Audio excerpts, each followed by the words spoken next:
Hello and welcome back to the Dextar Plans channel. Today we're going to be talking to Silk about his win at this past weekend's PQ in Norwich. We had 3 DSP members at the tournament with Silk, Martin and Kieran. Kieran was playing Hand 2 Blue Force, which is a list he's been playing for quite a while now. He finished 13th with a record of 4 wins and 2 losses.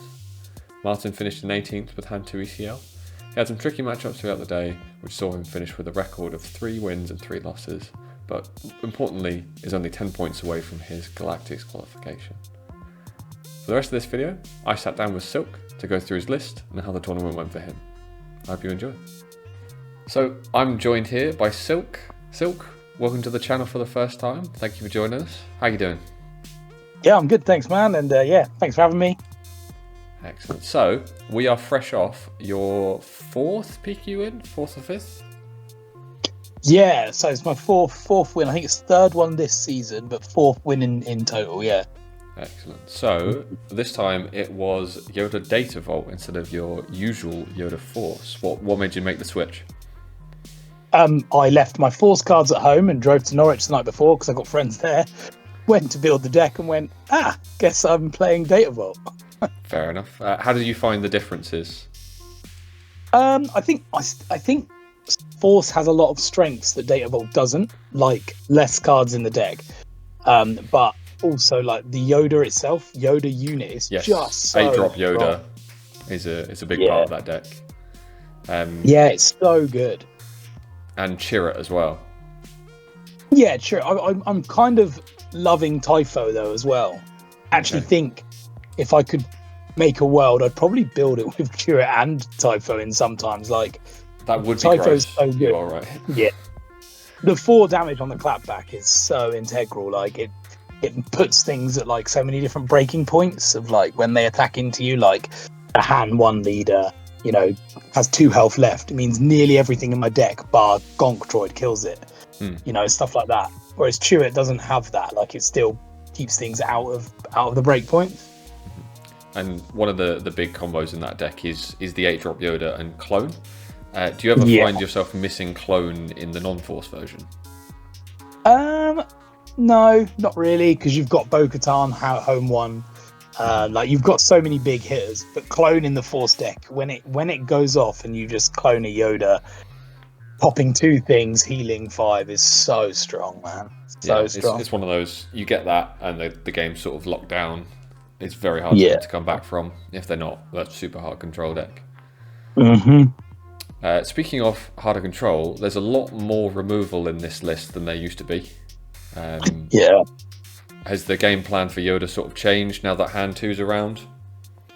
I don't know if it's Hand 2 as much as Mirror Match. The Yoda Mirror Match is like you just want to remove everything all the time, and I think that was what I found. The Hand 2, I don't think I played any Hand 2 in Norwich. I played a lot of control decks, but I didn't play any Hand 2 from what I remember.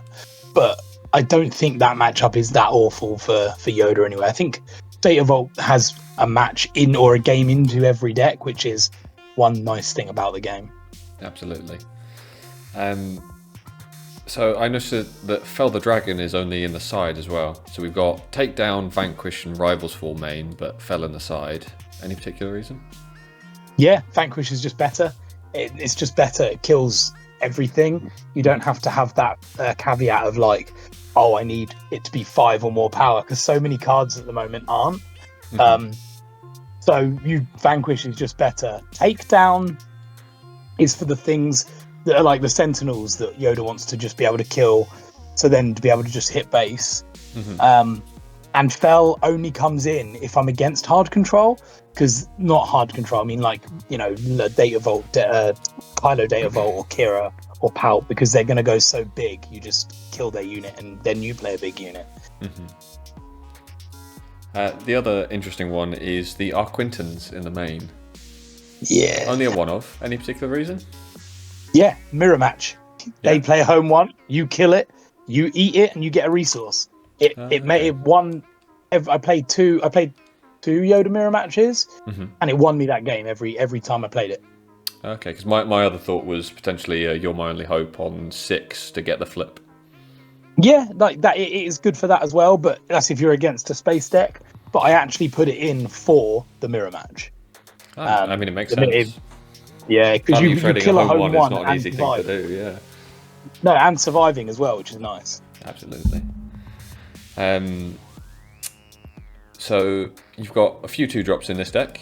What is your preferred start? I know that can differ between different matchups, but what is the card you're happiest to see on turn 1? Oh, Mina's bonkers. Like such a good card. You just get restore from the same as you would from Yaddle. You also draw a card when it dies, and I think that's so important. You just keeping your hand refilled. I'm not loving Gonk. Gonk is just such a target. It just you play it. You might get one, but usually you don't want to play a typo for 3 anyway. You just play a protectors, or you just play resupply, or you play you want a spark. So I found myself favoring Mina every time. Battlefield Marine is great because it trades with most things, or it does 2 trades, and it will kill things on 2 attacks. So it will kill any I 2, like 3 Battlefield and Marine. survive. Yeah, and for any 2/4, but it will do it twice. So I like Battlefield Marine, and I like Mina. I hate Yaddle. I love Yaddle in the Force version because you gain the Force, but in this version, it genuinely just not worth it. I don't know if it's worth it. I'm just not finding you never get the restore off. Yeah, because you're not the Force version, you're not playing all of these Jedis up the curve. Yeah. She's just a 2/4 restore 1. Yeah, and you're most of the time in Yoda, you're playing a unit, it dies. You're playing a unit, it dies. You play a unit, it dies. And Yaddle is just one that when it dies, you get nothing else from it. It only does 2 damage back, like Mina, but Mina draws you a card when it dies. Yeah, Mina replaces herself. Yaddle doesn't. Yeah. Bo-Katan has become an absolute all-star of these Yoda decks recently. Yeah, man. It really helps. So good. Yeah, she destroys if played correctly, she wins games on the spot. Even if it's not like the Cad Bane matchup, you're finding yourself a lot of like what I tend to do is let a lot of their units kind of survive, but with low health because a lot of their units are small anyway. And then make sure that I'm attacking into the ones with more health, and then just when I make sure I survive, and then just go Bo-Katan, and it clears board, and then Bo-Katan gets huge, and you can make the experience mean they can't be cad captured back. You just find yourself, I've won the game from there on. Absolutely. It looks like the sideboard is predominantly for other longer leaning decks, other control-y sort of decks. Certainly like the timely reinforcements, more home ones, more Aquintons, that sort of thing. Yeah, I just buffed up a bit more for control with the home ones and the arc, whatever it's called, Arca thing. The assault cruiser. Yeah, the assault cruiser. Another Kelleran for the control matchups, as well as the Fell the Dragons. The timely reinforcements was in case I came against space aggro. It just slows them down enough for me to not lose. I guess they are sentinels when they come down. Yeah. So and you've got the hyperspace disasters exactly for the same thing. So yeah. So at what points in the game are you trying to ramp? Are you ramping on curve with resupply, or are you saving it all for the 5 to get a surprise flip? Depends on what you're against. If you're against hand 2, then no, don't ramp. Just play with the same game as them. Wait till they've gone and flipped their hand, then ramp, because they can ramp if they want with jam, but it's not as impactful. You're not really gained anything. So I do that with that. Against Yoda, you obviously want to get your big stuff. You want to get to be able to play your big stuff first, but you don't actually want to play your big stuff first, which is a funny thing to say. You want to be at the resources and flip your Yoda. Just go as wide as you can versus as wide. If you can get a Kelleran out before they can, you've gone 2 units bigger further in your board state. Flip your Yoda, play another card. You just want to go as wide as you can against Yoda. So yeah, and against control, like Kylo, you're trying to outrace them in terms of like going big. So yeah, you're going hard in the ramp. So you want to be ready for when they flip their Kylo. You just rivals fall it every time. Kylo was flipped on me, I just rivals falled it every time. Mm-hmm. It captured two things, killed another thing, rivals fall. I played the same Kylo Data Vault deck in the like 5th round, I think, and in the semi-finals. I lost in the 5th round, but that was due to card design error and me not realizing rather than not actually paying it. I made a misplay based on an Annihilator being a prestige and it being active, but looked like it was rested. Yes, I get. And then he went 12 to face, or he had Craving Power in it, so 14 to face, and I was like, "Oh, it's rested." And then I was like, "Oh no!" Oh, it's sideways. It's yes, it looks nothing like any other card in the game. Yeah. And the funny thing is, he had seen my hand at that point, so he knew I had Hyperspace Disaster. So I didn't use it because I was like, yeah, it can't attack. So I just that's not yeah. Okay. Yeah, we'll get to the matchups soon. Yeah. So, is there anything else in the main list that you wanted to call attention to? Any All Stars from the day? No, I think the Assault Carrier. I'm glad I put that in. Obviously, I'm playing 52 cards. I probably would 62, even more. 62, yeah. Probably would make some changes, but I did make that list at 1 a.m. in the morning the night before because I left my Force cards at home. So yeah, makes sense. Okay, so yeah, if we head on now to your matchups. Game 1 was a 2-0 win. I can't see what it was against. Can you remember what it was? Round 1 was Thrawn Data Vault Control, hard control. Yes, yeah. Interesting deck. Goes a lot wider early game than a lot of control decks and then plays the big stuff. How did you approach that matchup? I approached it exactly what you just said, thinking he would do that. Okay. But this was his first tournament. He built the deck himself. So there were very little units. Everything I played, as soon as I played it, it died. Yeah. I think he played a Pershing, and then every unit after that, everything he played after that was just a remove spell. So I don't see why he was playing Thrawn, other than like occasionally he had a Night Sister Warrior to draw twice. Everything he played things like Lethal Crackdown, the other 4-cost removal spell, like the other like Crushing Blow to kill 2 drops. Like every card was a removal spell, and I was like, okay. So game 1 took 45 minutes of the 55. Ouch. And then game 2, I just went, cool, I'll go aggro. Played as many like units as I could. Didn't even worry about ramping. Didn't worry about playing any sort of removal because I knew he wasn't there. I just played unit, attack, unit, and I got it. I think it took like 8 minutes after that. So there you go, aggro Yoda. Aggro Data Yoda. So round 2 was a Sabine ECL, another 2-0 win. Yeah, 2-0 win. I think the matchup for Yoda Data Vault is just very good into Sabine. You know, they go very fast at the beginning, but you've got so many Sentinels. And then you just keep them off you being able to die. I think he got me to 24.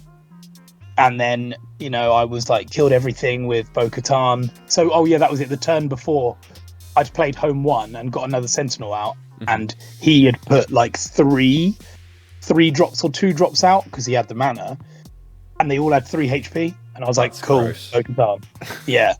Just powered up my Sentinel with like 4 extra power, and he was like, yep. Game 2 I think he got me to 24. Then he did 2 4 causes to get me to 32, but I swung for game on the because he couldn't do it fast enough to do the ping as well. Yeah. That's always the worst feeling when they've got lethal and you're like, doesn't matter, carry on. Just swing for game. So were those 4 causes for 4 damage each, or did he miss one that then lost him lethal? No, he did. He went. He got one that had 3 damage on it, and then the other. That's got to be heartbreaking. Yeah. So, but it is what it is. He wouldn't have been able to kill me fast enough. Anyway, because I think I could have healed, but I knew I would kill if I just I just attacked. I didn't need to really worry about it. Yeah, Sabine's not really gained a hell of a lot of ground in this new set. It's got Nemec and it's got Jar Jar, but I think in the meta itself it has fallen down quite a bit. Yeah, Sabine is my most hated deck to go against because I just hate its mechanic that it can just do everything better than any other aggro deck. But it is just always a good deck, not a. It's never been like the best deck in the world. It's never going to be tier 0, but it's never going to be tier 3. You know, like. Yeah. Okay, so then let me get back to it. Round 3. What was it? Round 3 was the Yoda Data Vault. That was a 2-1 win, so another close one. Yeah, the Yoda Data Vault match was really hard actually. Like the guy was a good player. He thought about every move. Game 1, I went a lot. I played it perfectly in terms of like the what I was talking about. Not I played perfectly in terms of what I was talking about, trying to save my big stuff for before him, for after him, and I managed to wait till he played stuff. I removed it, then I played a bigger thing, and then he run out of steam, and I went ahead. Game 2, I was like, oh, I should be fine because he hasn't seen much. His hand seemed pretty bad, so then I played my big stuff, and he just went small to the ground, hit me in the face, and I couldn't. I deployed my Yoda Rivals 4, and I was like, okay, I don't think I'm going to win this one. And then game 3, I came back and took control of the game. But I played him in the final. I think I played him in the final. Yeah, he's a nice guy. Joel is his name, I think. He's a really nice guy. Well, yeah, so his list is pretty similar to yours, but with a couple of little differences. So, like, he's got the Concord Dawn Interceptors instead of the Bright Hopes. He's got Noah Quintons, Fells in the main. He's also got Nimble Prowess in the side, which seems like a nifty little card for Yoda. I saw the Nimble Prowess and I was like, oh, I like that, because he showed me a side afterwards and I was like, I really like that idea. I think a lot of people aren't playing Eager Escort in the main, and that is probably my favourite card against anything at the moment. Are you running that over Blue Leader? You are, aren't you? I've got two of each. Okay, yeah, because it does just hit that break point of 4 damage. Because normally when you're playing a Blue Leader, you're trading it anyway. But into Falcons and other stuff like that, the extra damage makes a difference. Yeah, because the Falcon survives, so does both Falcons survive. Obviously, Hauler survives both. It doesn't die to thingy either. But there's also that new one that Sabe's playing, and the 2-cost ship that has 4 health. Yeah, so like even that, you need to just remove them all straight away as soon as they come out, because otherwise they get a pilot on them and then they're even harder to kill. Yeah, absolutely. Then round 4 was Maul Blue Force, piloted by Johannes, friend of the channel. Who I then played in again. So again, I ended top up 8. playing him again. He's been playing this deck for a while, and it's seemingly starting to pay off for him. Happy to see it, and shout out to the 2 Scoops guys. Yeah, man, we love them guys. He smashed it. He was playing really well. In Norwich, he took game. I think he destroyed me game 1. I think it was 2-1 win, but he destroyed me game 1. And then I went on to win game 2 and 3. He couldn't go wide enough in game 2 and 3, and I managed to control the board. But yeah, game 1 really knocked the fear into me. I was like, I lose this matchup. Because it's a very interesting list. It's similar to Towson in the sense of it can do lots of 1 damage, but it's a lot more pingy than it is a Towson. So like that, they also play no disintegrations to reduce it, kill it with the 1, and lots of other sort of minusing effects like the Towson's Assassin, using Merin to ping stuff as well. And by the looks of it, they've taken the Fallen Lightsaber out of their list, and then they were quite high on that for a while. Yeah, I didn't notice a Fallen Lightsaber, but yeah, like the deck's scary, man. Obviously, Towson's got the -1 effect of each, but the Maul effect, if you don't, you can't deal with it in terms of it doesn't disappear at the end of the turn. Yeah, so you take that 1 damage. Yeah, yeah, absolutely. So when they're playing no disintegrations, or even when they're not, like you've just got a unit, you're taking another damage, and you know that. And that's really good for like pinging off the shields of my village protectors, or making so that their Towson's Assassin is going to trade into my Typho rather than just do 4 damage to it and it still has 1 HP left. So yeah, it's a really cool deck. The scariest card in the deck is still Force Lightning.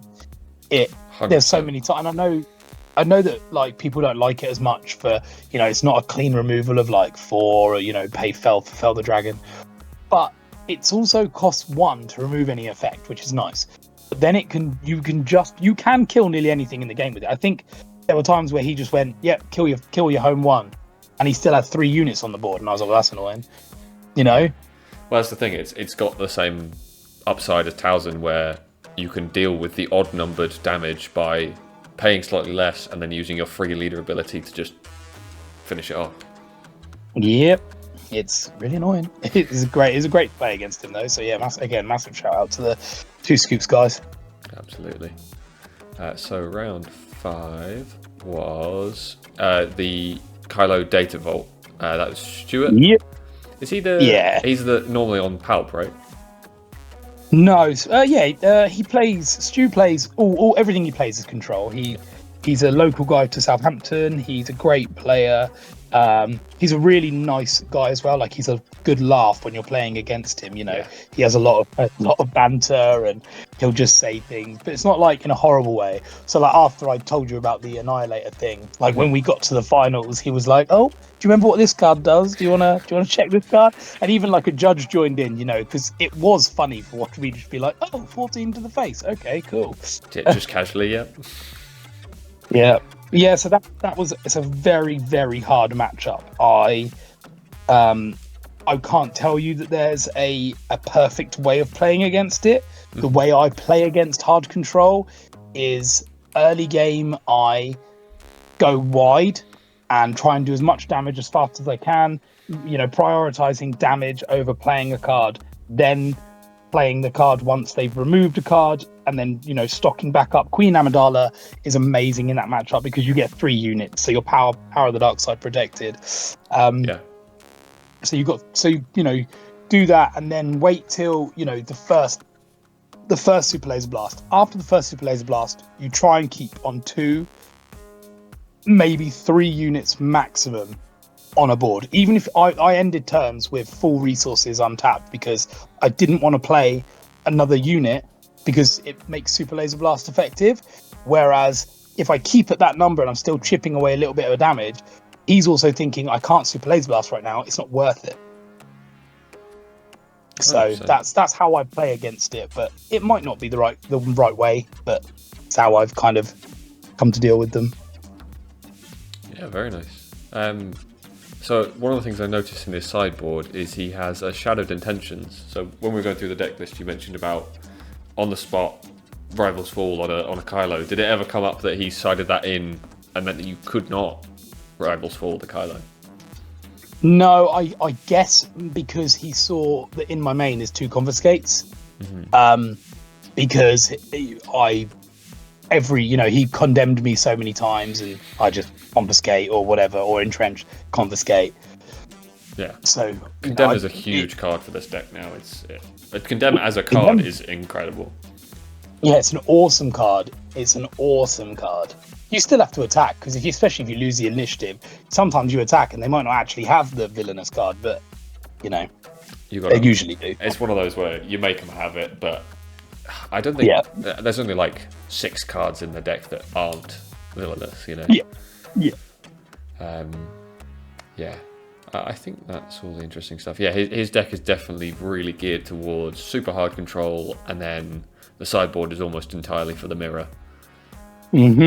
Yeah, he's like that's his bread and butter. He's a great control player. Yeah. And the thing is, he doesn't even play at locals, and I think every event that I've seen him at, he's topped or come very close at. I think I've played him 4 or 5 times in the top 8. What a guy! So he's a good guy.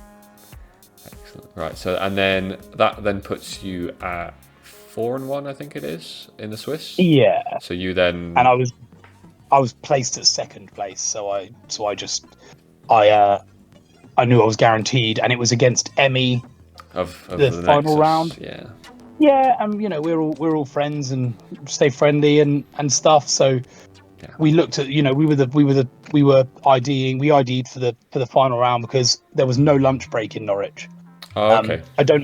I don't always ID, but I'm also playing Yoda, and every game went to time, nearly not to time, but pretty close. So I was jumping straight back into the next round, straight back into the next round. So we ID'd because I was tired. I wanted a little break. Absolutely. No, it makes a lot of sense. So Emmy himself was on hand 2 Blue Force. How do you find that matchup is for Yoda? Yeah, it was good. I mean, I if I'd have played against him, I think I had a good chance because he was actually using the list that I had like jammed together a couple of weeks before for the Manchester for Derby and London, which I should say you also made the finals of both of those PQs in the same weekend. Yes, no, I got second and third. I didn't get the finals on the London one. I lost to our co-captain Martin, our other founding father. That's it. I lost to him in that one, but he was using the list that I used for them events. Like I made some changes, kind of mixed together the best elements I found of the Colossus one and the Force one, and made my own version. I really enjoyed it, so I kind of knew that deck very well. So I think I was in for a good matchup. I don't think there's a lot hand 2 blue can do against Yoda if they're not seasoned into Yoda, or if they're not a Yoda player themselves, because Yoda will just get bigger. Like, they can play their crates, but I'm going to remove it for 4 or 5, take 5 to base, probably heal that with the home 1 restore. So yeah, I think the Yoda matchup into that's very good, but we didn't end up playing, so we would not know. But he's a good guy, Emmy. So yeah, absolutely. So then that takes us into the top 8. Mm-hmm. So the first top 8 match was, again, against Johannes. This was another 2-1 win. So, much the same as before? So game 1, I won. Game 2, he won. Game 3, I won. Every game was close. It was great games. He's a great guy to play against. He knew what he was doing. He knew how to go about it. He only made one mistake in one of the games, and I can't remember if it was in the top 8 or if it was in the Swiss, but I basically had played 2 Phoenix Squadron A wings and baited him to ping them both. Mm-hmm. So I then attacked with both on the next turn, and he pinged them again. I had 4 resources and I had 2 Spark of Hopes in hand, so I went from 4 to 6. And so that he flipped the following turn. Yeah, it was over from then. And that was I think that was the only. I told him, we spoke afterwards, and I said that was the only mistake you made, like just killing them both when there was like I hadn't played any other cards that turn, like on purpose. You know what I mean? It kind of was baited there to be it, but you've got to remove the units, right? You can't just let them go. As that more player, no one is expecting double Spark of Hope on the 4 resource turn. Yeah. I wasn't. Mate, I drew them both. I drew the 2 Phoenix and 2 Sparks. Especially when there is only 2 in a 62 card deck as well. Yeah, three Phoenix and 2 Sparks. But I thought, I kept them on the draw and I thought if it happens, it happens. Like, you know what I mean? It's still good to get those units out, and good to have the Sparks, Yeah, but if he hadn't have done it, I wouldn't have been able to play anything that turn because I had nothing in hand that was the right cost. Yeah, because your hand's clogged up by 2 Spark of Hopes. But they were great games. He's always great to play against, and he smashed it at top 8. So he'll be there again. 100%. He'll take me out next time. And then in the quarterfinals, it was Stuart again with the Kylo Data Vault. Yeah.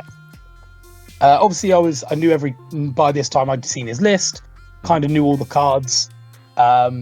He bricked game 2. I can't even remember. I think he bricked game 1. Mm-hmm. Or no, he bricked game 2, which was funny because game 2 was still the game he won. I think he won one of the games. Yes, it was 2-1. Yeah. All of the top 8 was 2-1. So in game 1, I beat him down way too fast than he could deal with. Game 2, he bricked, but he milled me out. Mm-hmm. I had him on 31 damage, and he milled me out. I guess, he's got the mill cards in there, like the restocks and all of that, so you're not then able to get him back because he knows you're not playing Vigilance, you're not playing Restock. Yeah. He can go for that and just go for the neck. Yeah, so he milled me out. I sat there with 1 unit on board, hitting for 2. He milled. He healed 5. I hit him again. He healed 5. I was like, okay, cool, GG. But then we went on to game 3, and again, I went too fast than he could deal with. So I was very, very happy with that. Yeah, there you go. And then that takes us to the finals, which again was the Yoda Data Vault that you played in Swiss. That was another 2-1. Yeah, so it was a 2. It was a really, I want to say, like, it wasn't a good game for either of us because we were both so tired. Yeah. So like, there were turns where both of us forgot to resource. Like when we were at 8 or 9 resources, we forgot to resource.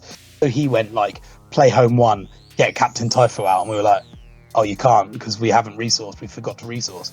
Okay, get Village Protector out, and then I'd be like, cool, sell the dragon takedown.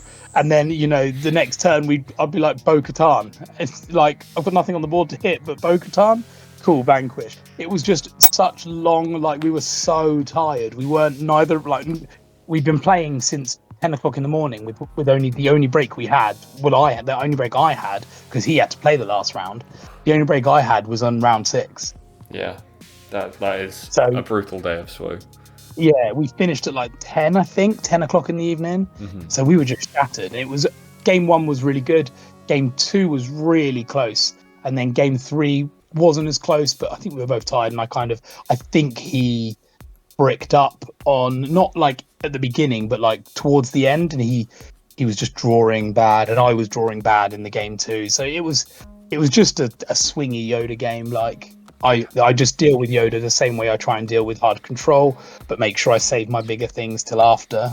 And it usually works out for me. But he was a great player, really good guy. Yeah. Absolutely.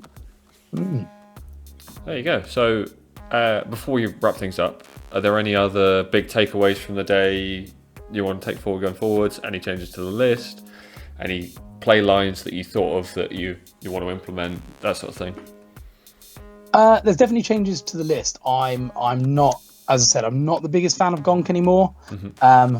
I'm not I didn't use timely reinforcements, so I'm unsure if they would work in the space matchup in the way that I'm thinking. I still keep the hyperspaces. I love Arca Assault Carrier. Yeah. Love that. I'm so glad that was in there because, like, against Piet, which is a hard matchup to beat, against Piet, cool, kill the thing and eat it as a resource. You're never getting that back. It's just stuff like that is really useful. So there's definitely things I'm thinking of, but I'm also like unsure whether I'm actually playing Yoda. Like I've got quite a few points now, and I want to have some more fun again. Mm-hmm. So when I go to PQs, I might be playing some like more fun lists. Like when I did like Kanan and things like that. Yeah, I've been working on a few of them. So it might be Cardiff, but I'm definitely going to Cardiff and Brighton. Mm-hmm. So they'll be the next one. So hopefully we're playing something a bit fun there. Absolutely. There you go. Any last shout outs you want to give anyone?